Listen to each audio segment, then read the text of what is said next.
Hola Arturo, qué gusto estar aquí de nuevo contigo para conversar sobre estos temas humanos. Y esta vez porque a ambos nos ha llamado mucho la atención la película Bardo de Alejandro González Iñárritu, que ha recibido tantas críticas a favor y en contra. Pero para mí es una película sumamente interesante que vale la pena comentar. Claro.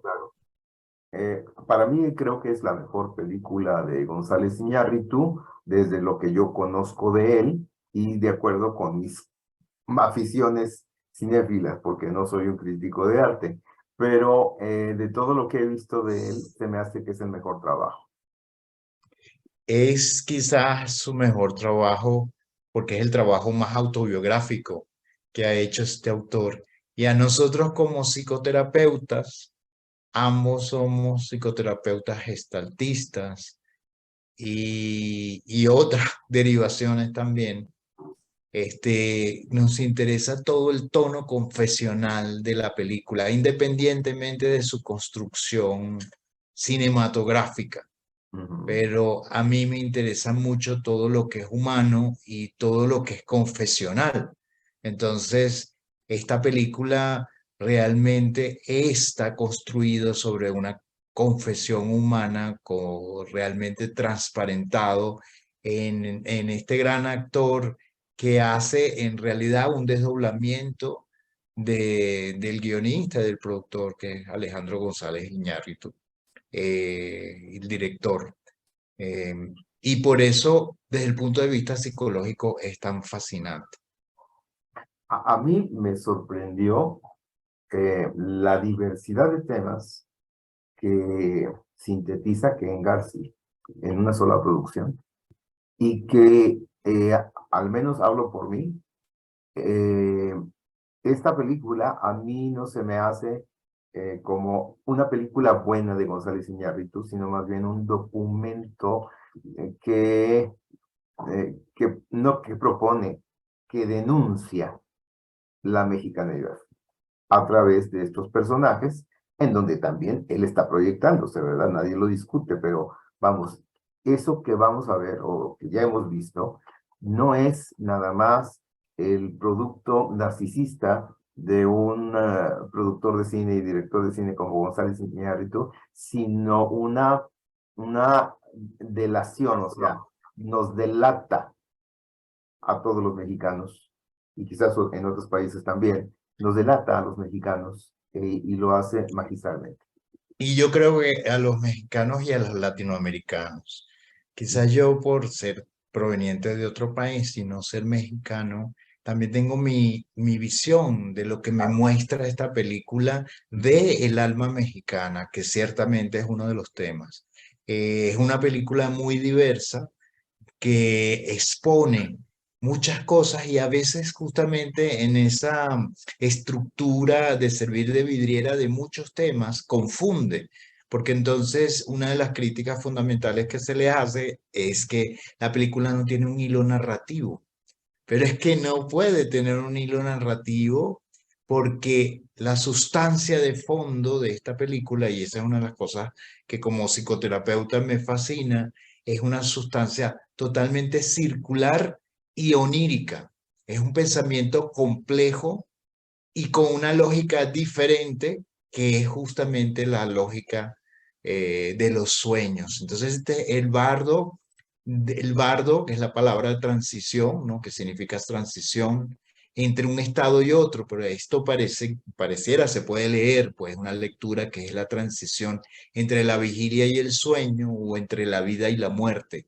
Entonces allí es como un estado hipnogónico, diríamos psicológicamente, donde aparecen todos estos contenidos que llenan la existencia de este personaje y que se muestran no sucesivamente, sino intercaladamente. Entonces esto hace como algo fascinante y por eso yo te decía que era interesante traer a Bardo como un material de terapia, como si fuese un material que trae a la consulta terapéutica una persona, en este caso el creador, y entonces esto daría un montón de trabajo maravilloso, existencial, Ujú. que se ve en mi criterio. No sé qué opinas tú, pero para mí esto es el resultado de un trabajo terapéutico que hace Alejandro consigo mismo y luego sintetiza y luego muestra, porque así como se exponen los conflictos interiores, intrapsíquicos, también se muestra cierto grado de resolución de esos mismos conflictos. Sí, por supuesto que toda producción artística tiene un tono catártico de desahogo. Entonces, esto no es la excepción. Creo que en esta película, él se muestra, se fracciona y se integra. Ujú. Mm. Hay como una integración de partes, Y, sí. sí, y lo que tú dices sobre la linealidad, desafortunadamente estamos mal acostumbrados a guiones lineales y la vida no es así. La vida real no es así. Y los sueños, que es, digamos, que el reflejo de esta película, los sueños casi nunca son lineales. Tú Oh, eres un especialista también en sueños y por ujú. eso es que me parece tan interesante que conversemos, porque Sí. prácticamente sería como que alguien trae un sueño a terapia y lo quiere trabajar. Y allí salen todos estos temas profundamente existenciales, como decía Peirce, que los sueños son un hecho existencial en su libro de Sueños y Existencia. Ujú, ujú. Entonces, aquí vemos precisamente eso. De hecho, tú y yo hemos vivido trabajos de sueños de tipo lineal y de tipo espiral, por así decirlo. Así es. Ajá. O de tipo reverso, sueños que empiezan por el final y terminan por el principio. Por ejemplo. Por ejemplo, vamos, Sí. las reglas del mundo onírico son diferentes a la racionalidad con que enfrentamos las cosas en el día a día. Así es. Es una lógica compleja, es Ujú, pensamiento complejo y es pensamiento condensado e incluyente. Parece que es otras funciones del cerebro que en vez de construir, integra y transforma en ese proceso de integración. una de las cosas que celebro de este hombre es que tiene sus espacios de sarcasmo. Ah, de humor, sí, de humor Humor. negro. Ajá, entonces, porque esto no, vamos, si le quitamos esto, es un drama terrible, ¿verdad? Pero Terrible y agobiante. agobiante, claro, porque ya ves que pasa de un tema a otro, pero además, ninguno de esos temas está de más. Creo que es parte de este mosaico tan complicado en el que vivimos, y ahora sí digo, en Latinoamérica. Así es. Sí, y ese es uno de los temas. El tema es el hombre y su circunstancia. En este caso es un hombre que tiene una cantidad de experiencias vitales con sus hijos, con su familia, con su trabajo, pero además está circunscrito a este perfil del mexicano migrante y en concreto el mexicano que migra a Estados Unidos, Ujú, que yo también como migrante, no a Estados Unidos, sino aquí a este país de México, entiendo, es una de las cosas que más nos toca el alma, el nacer en un sitio y volver a otro o ir a otro ujú. con otro contexto, con otros códigos y que de alguna manera te desarma existencialmente. Y esto se muestra en esta película y se muestra dentro de una influencia importante en lo que son los vectores que constituyen la vida de este personaje que para mi lectura está es como el canto del cisne, es como la última luces de la conciencia. Es como si fuera este desierto que aparece, que abre y cierra la película, como si fuera la conciencia donde se van a proyectar todo como una manera de revisión. Y así dicen que ocurre en el momento de la muerte, todos aquellos aspectos que fueron importantes en la vida de la persona, el éxito, los hijos, la relación con el padre, etcétera, todas estas cosas que aparecen. Y la culpa y contradicción, porque es un hombre nacido en México, de ascendencia española, tengo entendido, pero que emigra a Estados Unidos y ahí es donde hace gran carrera. Entonces, yo siento que es como un discúlpenme por haberme ido y estar hablando de México.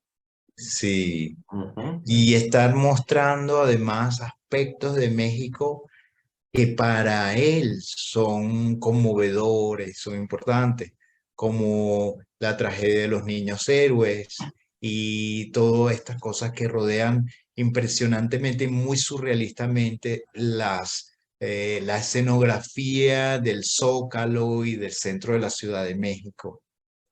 A mí, Este, una de las escenas que me impactan es cuando las mujeres van cayendo en la acera y nadie las ve. sí, Este sí, es como, no se necesita que haya linealidad en la historia. Agarrar cacho por cacho es el gran simbolismo. claro, y además ese simbolismo lleno de un poder emocional, porque no es lo mismo que hagamos un discurso sobre los feminicidios en México y sobre la ceguera a veces institucional que hay sobre los temas de violencia contra la mujer, sino mostrarlo de esa manera metafórica y también con los mismos recursos que tienen los sueños que entonces construyen pesadillas, pero que nos muestran temas fundamentales de nuestra verdad, de nuestra existencia. Claro, mira, yo siempre he dicho, bueno, no siempre, ¿verdad?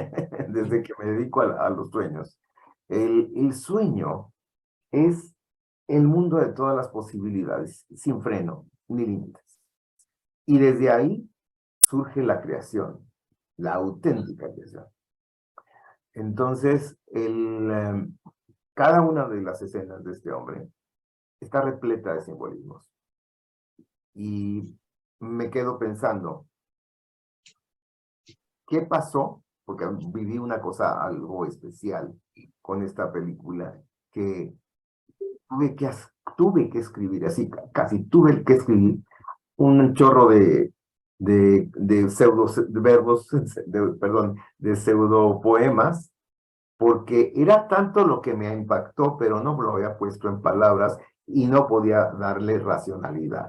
Y entonces dije, a ver, ni siquiera lo pensé, pero la poesía es uno de los conductos creativos. La poesía es prima hermana del sueño.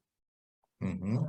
Ujú. Y el arte en general En general, es, es, exactamente. es, es un lenguaje que se emparenta con los sueños, por eso es que también esto, ¿no? Entonces, eh, hay muchos temas allí, muchas cosas que se engranan, si uno los quiere engranar, porque hay la participación de nosotros es como si alguien nos prestara su sueño. Yo veo esta película así, alguien me presta su sueño y me lo muestra.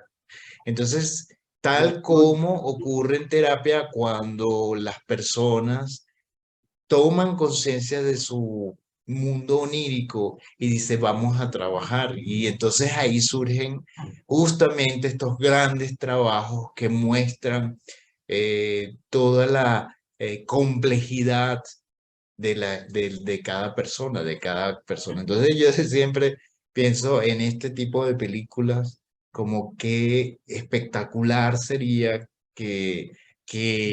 bueno, que Alejandro viniera a terapia. He soñado esto y mira lo que estoy, lo quiero trabajar contigo, ¿no? Me imagino que si Alejandro tiene un terapeuta, para mí, yo en mi fantasía, En mi fantasía, esta película viene de años de análisis, viene de años de quizás el análisis junguiano o psicoanálisis o psicoterapia, pues psicoterapia gestal, que también se trabaja mucho los sueños, sí. y recopilando todo este material y todo esto, entonces hace este tipo de obra de arte.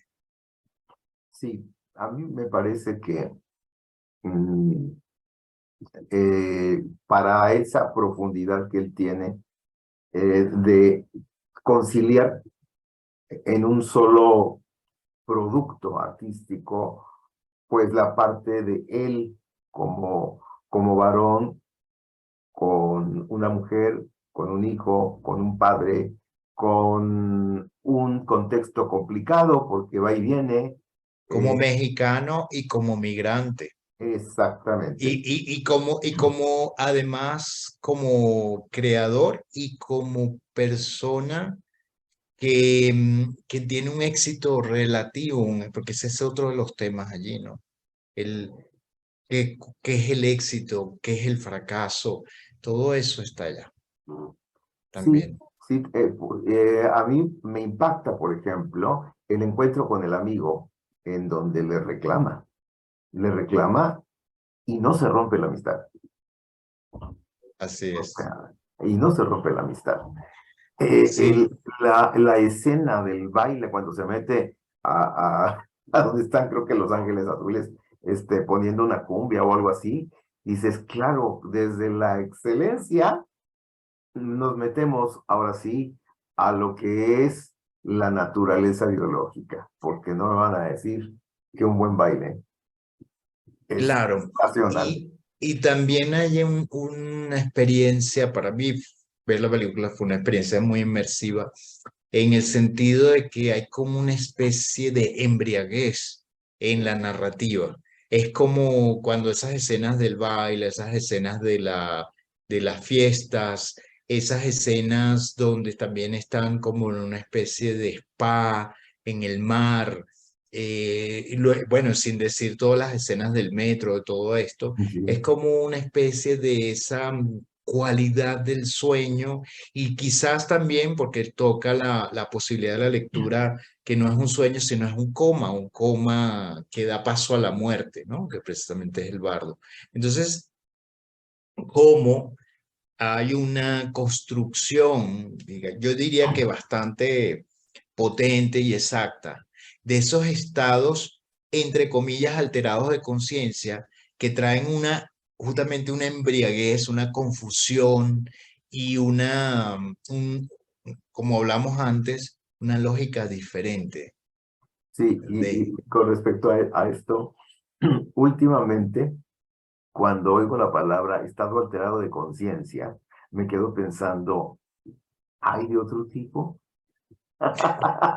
sí, Porque te voy a claro, decir una cosa, todos en la noche vivimos nuestra psicosis, que se llama sueño. así es, Y entonces, sí. dices, a ver, porque se habla de los estados alterados de conciencia como si fueran cosas extraordinarias, personas muy perturbadas, etcétera. Y aquí, inevitablemente, decimos, sí, estados alterados de conciencia como todo mundo. Claro, y además como a veces estamos también tan antinaturales con estos estados de conciencia que visitamos continuamente, no solamente durante la noche, sino en lo que llamas daydreaming también, ¿no? En las fantasías, como a Sí. veces nos perdemos Ujú. por momentos, estamos en esos estados. Y la confusión que tenemos, que solo la vida es aquella cuestión nítida, discursiva, narrativa, Lineal. y cómo dejar entonces afuera todos esos momentos de nuestra existencia que no están llevados de esa manera solar, vamos a decir, sino de otra forma. A ver, entonces a mí me llama mucho la atención como que hubiese, podríamos decir, como una especie de dictadura de la razón y de la vigilia. Que eso El, el, está instaurado desde los griegos. ajá, como una dictadura Claro. de que eso es la vida, pero los sueños los sueños no son vida, o los estados, de esto, el misterio de los estados de coma, tampoco son vida. Entonces, inclusive cuando hay personas que pasan muchos años, pueden pasar en muchos años en estados de coma. Entonces decimos, no, eso no es vida, eso es vida vegetal. Bueno, es otro tipo de vida, otro tipo de conciencia, que justamente a mí me eriza la piel pensar que puede haber personas que pasan años en estados de coma y pasar esa experiencia como el de la película, ¿no? Pues podría ser totalmente un repaso, sí. posible, ¿no? Ujú, ujú. ¿No? Revisando sus grandes temas de vida, sus traumas, su psicosis, sus neurosis, etcétera, etcétera. Mira, Entonces, no vamos tan lejos. Agarra a una persona correcta y propia, ponle un poco más de alcohol y ajá, se le alegra la lengua y ajá, entonces empieza a hablar de lo que en esa vida horizontal que tiene, no lo haría. O sea, no quiere decir que se necesita emborracharse para acceder a nuestros sentimientos, nuestros estados alterados de conciencia. No estoy diciendo eso, pero sí, sí como de repente hay experiencias espontáneas en donde claro. Y tocamos. todo el tiempo. Ahora, mi experiencia como onironauta, como psicoterapeuta, fascinado siempre por los estados de sueño, es que a medida que uno va incorporando, integrando cosas e integrando también esos estados de conciencia, la vida se enriquece muchísimo. O sea, yo siempre digo que yo, bueno, soy un tipo normal, tú sabes, que va al supermercado y hace su presupuesto y no se cede en esto y no se cede lo otro. Pero cuando integro mi vida con mi vida onírica, se vuelve un esplendor, se vuelve lo que tú decías, una región de posibilidades infinitas. Entonces, Claro. ¿cómo no traer los sueños a nuestra vida? ¿Cómo no utilizarlos como Alejandro en la creación, en la formación de contenidos más allá de los discursos? Entonces, pienso que una sociedad que proscribe o excluye todas estas manifestaciones de conciencia diferente de los sueños es una sociedad sumamente empobrecida. Entonces, ahí es donde veo la virtud de esta película. Muestra, mira, o sea, puede parecerte terrible, puede parecerte sombrío, parecerte narcisista, pero te estoy diciendo cómo la vida tiene todas estas dimensiones y que son parte de nosotros mismos. Así que vamos, que lo que ocurre puede ser visto desde muchas perspectivas y generar diferentes significados. Una de las cosas que a mí me hizo reír mucho, que no es una comedia, cuando a Joaquín Cosío le ponen maquillaje para que se vea rosado y le ponen peluca rubia, siendo un tipo totalmente mexicano. O sea, cuando lo veo ahí así, primero dudé y dije, no puede ser. Pero desde ahí empieza ese sarcasmo del mexicano, ¿no? O sea, somos prietos, pero se nos puede quitar con un poco de maquillaje. Fíjate la metáfora. Así es, sí. Entonces hay muchos otros guiños interesantes. En particular, a mí me conmovió, la parte de la película que más me conmovió es el proceso que se va mostrando de la pérdida del hijo a, pues, desde la primera escena que sale el cordón umbilical, ese infinito, y cómo, y por eso hablo de que hay un proceso ahí mostrado terapéutico, ¿no? Sin que salga el terapeuta, ¿no? Pero obviamente es un trabajo de un trauma que se genera por un duelo profundo y cómo eso se convierte en esta experiencia.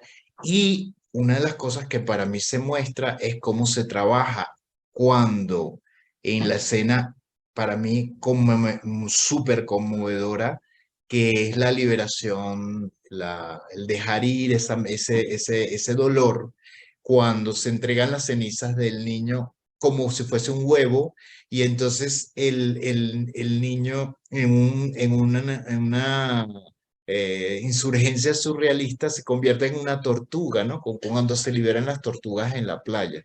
Eso me parece a mí una cosa hermosísima, ¿no? Y que hemos visto, bueno, Surrealista. yo he visto ese tipo de trabajos en terapia. Yo he visto cómo digamos, ese diálogo del sufrimiento tiene que convertirse en algo metafórico para poderse liberar. Y allí Claro. se muestra. De hecho, tú A mí sabes me que ha pasado con pacientes en terapia. sí, y de hecho las pérdidas, por ejemplo, las experiencias traumáticas, son como aspectos negados, más no muertos, con los que cargamos durante toda la vida y que es en los sueños o en las producciones artísticas donde se revelan con la conciencia o sin la conciencia del autor. Y ahí otra vez voy a hacer propaganda, digamos. Y ahí es donde donde hace sentido la terapia, ¿no? Donde hace sentido para poder tomar esas cosas que aparentemente son caóticas y darle un asidero que puede ser totalmente sanador.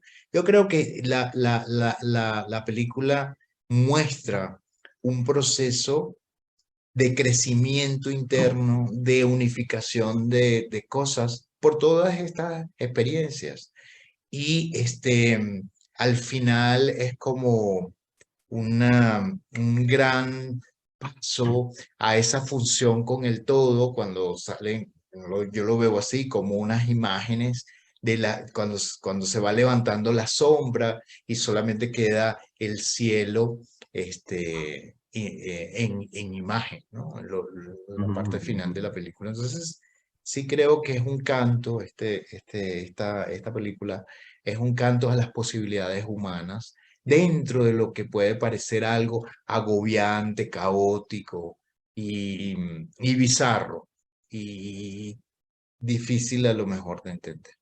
Y Entonces, creo, sí, y creo que ver una película de esa índole, de ese tamaño, eh, nos puede mover muchas cosas de las que no somos conscientes.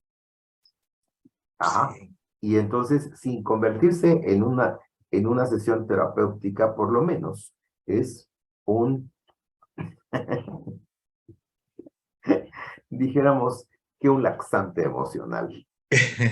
Totalmente, Ajá. Y sí, entonces, por eso termina la película con toda su complejidad y estás en desazón. Te quedas con eso.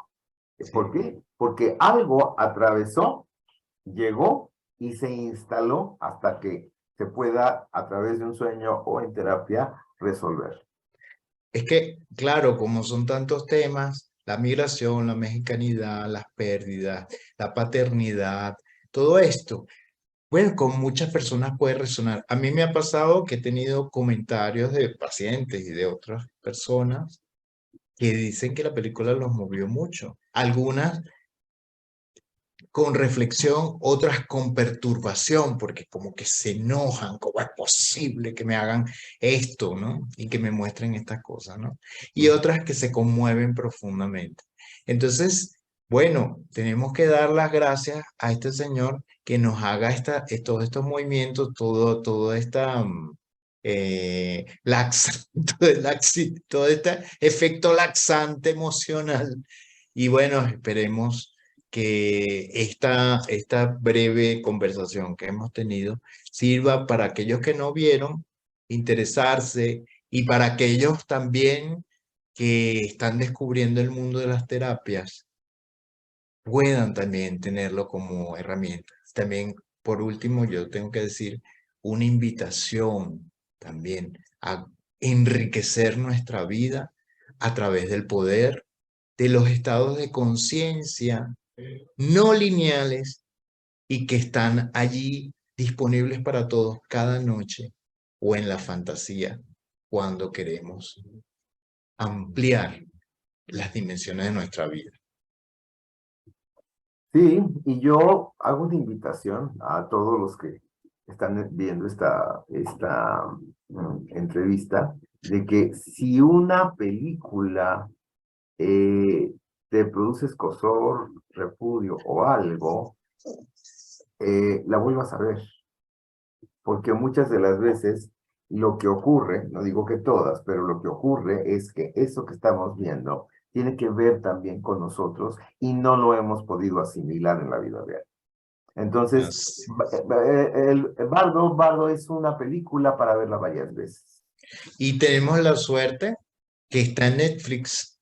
Yo la vi en el cine y la verdad que fue para mí una buena decisión haber ido, invertir ese dinerito en pagar la entrada del cine. Como dice un amigo mío, estoy trabajando para el cine.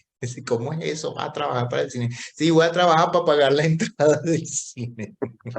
Entonces, sí, yo fui a verla en el cine y me gustó mucho los efectos que, cómo está construida, sobre todo el sonido y esto, pero tenemos el alcance muy fácil de verla en lo que tiene Netflix, verla en Netflix y verla varias veces y dejar que se vaya decantando tantas cosas. Así que, bueno, esto fue Bardo va a terapia. Y nos vamos a encontrar en una nueva oportunidad, que ojalá que pongan aquí sus comentarios, qué les pareció esta invitación a considerar la película de otra manera. Y si hay gente que nos pone likes, vamos a estar pronto haciendo estas mismas conversaciones sobre otras películas, en particular del cine mexicano que nos ha enriquecido tanto últimamente. Entonces, lo próximo, mi estimado Arturo, es Pinocho va a terapia. Obligado, obligado, obligado. Además, del Toro me cae muy bien. Me cae muy bien. Siempre me perturba y creo que los cineastas que logran eso ya trascendieron. Entonces, sí, Sí, hay que ver a Pinocho, a Pinocchio, y ver también, quizás atrevernos a ver la parte no evidente de Del Toro. claro. Pinocho va a terapia, la próxima producción aquí conversada con Arturo Etienne y este servidor. Y te agradezco mucho el tiempo, que disfrutes mucho.